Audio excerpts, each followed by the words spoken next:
Pessoal, bate-bola, jogo rápido aqui como um extra para vocês. Quais são esses exames não invasivos que a gente tanto fala aí nas aulas de síndrome coronariana aguda? A primeira coisa é assim, paciente de alto risco, ele vai para o cateterismo. Ele não vai fazer exame não invasivo. Então, quem que vai fazer o exame não invasivo? O exame não invasivo vai ser para aquele paciente que eu estou no protocolo de dor torácica, ele está estável, esse paciente ali está sem dor, o eletro está normal, a tropo negativa. E se esse exame for para estresse desse seu paciente, fazer um estresse no coração, ele precisa estar pelo menos a 12 horas completamente estável, sem dor, sem aumento de troponina, com eletro sem mudança, certo? Então, só para vocês entenderem quem são esses exames, né? Todo mundo aí conhece o teste ergométrico, mas para que a gente usa? Veja, na população com dor torácica, se ele vier positivo, o valor preditivo positivo é bem alto, né? Significa que realmente ele deve ser positivo. Mas o valor preditivo negativo é em torno de 50%. Não significa que o paciente não tem doença coronariana, né? O que eu vejo no meu teste ergométrico? Eu vejo muito mais do que o eletro, tá? Então, realmente, o infra de ST é o grande marcador ali de isquemia, e quanto mais infra, pior, né? Quanto maior o tamanho do infra e mais derivações com infra, pior. Só que eu também vejo a capacidade funcional do meu paciente, o quanto que ele consegue se exercitar. Isso tem um valor prognóstico ao longo da vida dele. Pacientes que têm maior capacidade funcional morrem menos de doença cardiovascular. Eu vejo a resposta da pressão desse paciente, eu vejo a resposta da frequência cardíaca, a recuperação da frequência cardíaca. Aquele paciente que demora para recuperar a frequência cardíaca tem mais risco cardiovascular. Eu vejo sintomas no esforço e eu vejo arritmias no esforço, que podem ter a ver ou não com isquemia, certo? E como é que eu faço isso no paciente com síndrome coronariana aguda? É aquele paciente em risco intermediário, eu só vou fazer para avaliação prognóstica depois de 48 horas. Lembra que para eu dar diagnóstico é aquele paciente de baixo risco, tá? Então, para risco intermediário, avaliação prognóstica, qual é a chance desse paciente evoluir para infarto futuramente, qual a chance desse paciente ter morte cardiovascular, mas aí eu vou fazer depois de 48 horas, certo? Isso não é muito que a gente faz na prática, a gente faz para paciente de baixo risco para nos ajudar no diagnóstico, certo? Bom, o eco de repouso no momento da dor, ele é importante, mas ele pode ser normal e geralmente ele é normal na maioria das vezes, a não ser que seja, por exemplo, uma síndrome com supra, que aí o eco não vai ser a primeira coisa que você vai fazer, vai mandar ele para o cateterismo. Por que isso acontece? Para você ter alteração da contratilidade segmentar, pensar que um segmento está isquêmico, você precisa ter uma baita isquemia.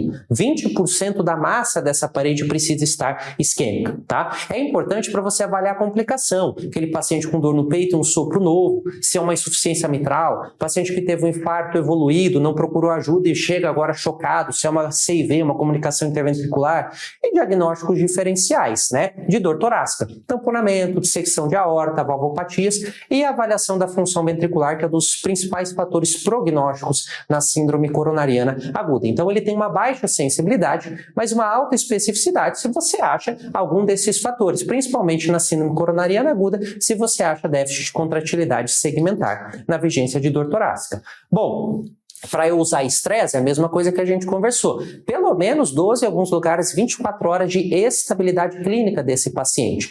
E se você o ecoestresse, já vou mostrar como é que você faz esse ecoestresse, só para você ter uma ideia de como funciona. Você põe o coração para trabalhar mais rápido, aumenta também o inotropismo, e se ele tiver obstrução coronariana significativa, vai ter alteração segmentar. E ter alteração segmentar é um fator independente para a morte ou infarto desse paciente. Principalmente, quanto menos você estressa e ele já sofre, tem mais chance desse paciente ter doença coronariana grave, certo? Só para vocês saberem como é que funciona, você com protocolo, por exemplo, de dobutamina, você faz o eco no repouso, com todas as avaliações necessárias, você faz doses baixas inicialmente, 5 microgramas de dobuta, 10 microgramas aqui no minuto de dobuta, a cada um por 3 minutos, dose baixa. Passou dos 20 microgramas, você pode associar a atropina. Então, até os 10, você não pensa muito em aumentar a frequência cardíaca, é mais para ver se só no aumento do inotropismo você tem alteração segmentar. E se já acontece aqui, é um paciente provavelmente de muito alto risco, certo?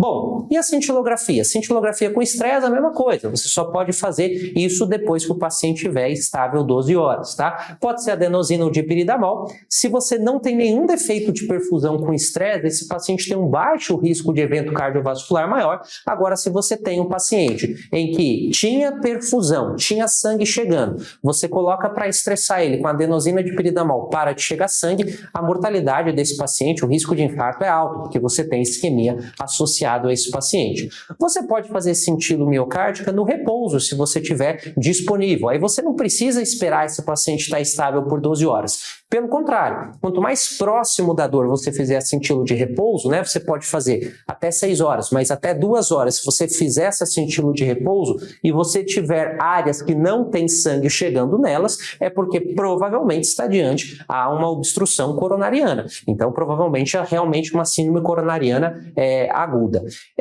Veja que se você tiver cicatriz, não vai ter sangue chegando, então é limitada naquele paciente que já teve um infarto prévio, que geralmente vai ser um paciente de alto risco e você não vai pensar muito em teste não invasivo. Bom, e a angiotomografia de coronárias? Não deve ser realizada em todo mundo de rotina, tá? Ela é um exame não invasivo, anatômico, ela tem um excelente valor preditivo negativo, tá? Para realmente você descartar que tenha doença coronariana. Você usa no protocolo de dor torácica no paciente com dúvida diagnóstica. Não é um exame de estresse, então você também não precisa esperar 12 horas ali. Se você não tiver nenhuma placa aterosclerótica, alto valor preditivo negativo. Provavelmente isso não é doença coronariana obstrutiva. Provavelmente não, isso não é, certo?